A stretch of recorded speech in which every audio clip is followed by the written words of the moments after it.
Alors ensuite, on arrive au centre finalement de la triade émotionnelle avec le profil numéro 3.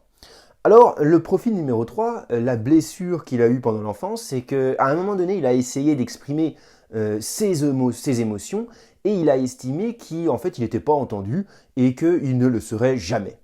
Ok, donc à partir de là, il va renoncer à son vrai moi, à sa nature première, et comme substitut, hein, ce qu'il va trouver, c'est que en accomplissant des tâches, en faisant des réalisations, à ce moment-là, il va recevoir une certaine forme d'amour. Donc, il va aller chercher à avoir par exemple des bonnes notes à l'école, à être performant en sport, à développer un certain nombre de talents qui va pouvoir être mis en avant pour, entre guillemets, épater la galerie, hein, si on peut dire, et recevoir une forme d'amour en retour. Alors la peur première du profil numéro 3, hein, c'est de se sentir inutile et de ne pas avoir de valeur inhérente. A contrario, hein, son désir premier, c'est de se sentir utile et accepté, ainsi que admirable. Et donc le message que le surmoi lui envoie, c'est que quelque part, tu es bien ou ok si tu réussis et si les autres pensent du bien de toi.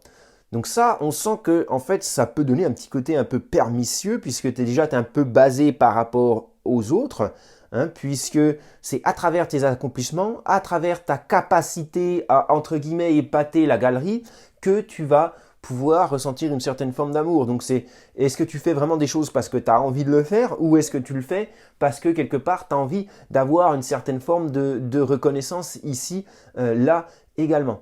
Donc ça peut donner des profils qui sont avoir un côté un petit peu caméléon, hein, puisque s'adapter aux autres, aux besoins des autres, ou tout du moins s'adapter, pas vraiment aux besoins, parce que les besoins, ce serait plutôt le 2 qui va faire ça de manière plus naturelle, quoique le 3 peut le faire un petit peu aussi, hein.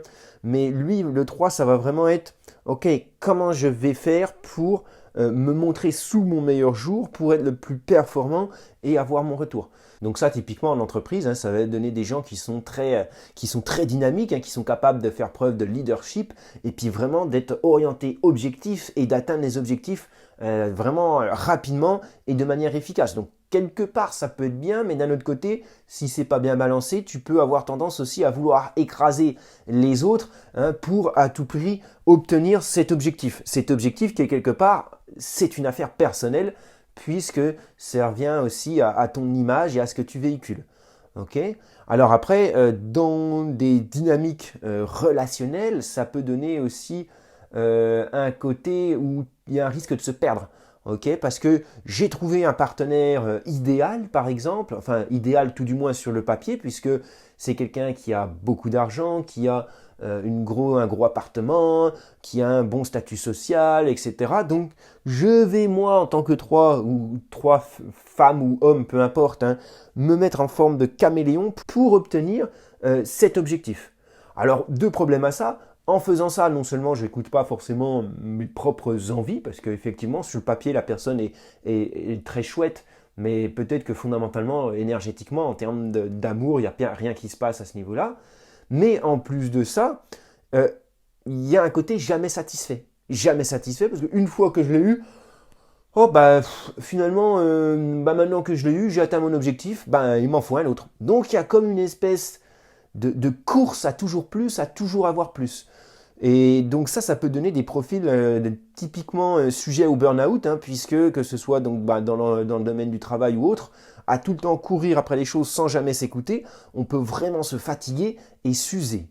Et puis toutes ces dynamiques-là, hein, ça peut donner un côté un peu mensonger au 3, hein, puisque s'il est tout le temps en train de s'adapter dans son environnement pour être le plus performant possible, hein, que ce soit à travers les relations ou que ce soit à travers les performances qu'il accomplit, eh bien, quelque part, ça peut donner l'impression qu'il y a un manque de fiabilité. Hein, je peux pas, ce que tu me dis là, j'arrive pas à le sentir puisque tu vas me dire ça à moi pour me satisfaire, mais à une autre personne, vu que c'est un autre environnement, hein, c'est un autre univers, chaque personne a un univers différent, tu vas lui dire quelque chose de complètement différent à ce que tu m'avais dit de moi parce que quelque part, il y a l'objectif de se mettre sous son meilleur jour. Okay, donc ça peut donner un côté mensonger qui peut être nuisible, hein, que ce soit donc au travail ou dans les relations. Donc c'est mensonger vis-à-vis des autres, mais aussi vis-à-vis de soi-même, il ne faut pas l'oublier.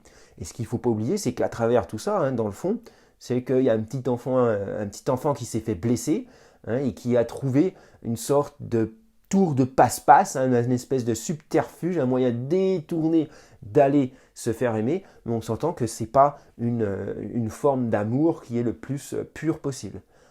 Alors par contre, au niveau des vertus, ce qui est vraiment bien avec le 3, hein, c'est qu'il y a une grosse énergie, une capacité aussi au leadership, à être moteur que ce soit au quotidien pour aller accomplir des choses, aller en extérieur, faire de la randonnée, s'épanouir, enfin bref, aller organiser des voyages, etc. C'est vraiment complètement l'opposé de l'inertie au niveau du 3, donc ça peut être très chouette, hein, si il arrive à se reconnecter aussi à travers lui-même, puis pas être juste dans une dynamique de représentation. Et puis aussi, typiquement, ça peut donner des excellents coachs sportifs. Hein, elles peuvent être là pour motiver les autres, aller les amener à se dépasser, à aller repousser leurs limites. Et puis, donc que ce soit, bon, c'est ça, hein, dans le domaine coach sportif ou en entreprise ou autre. Hein.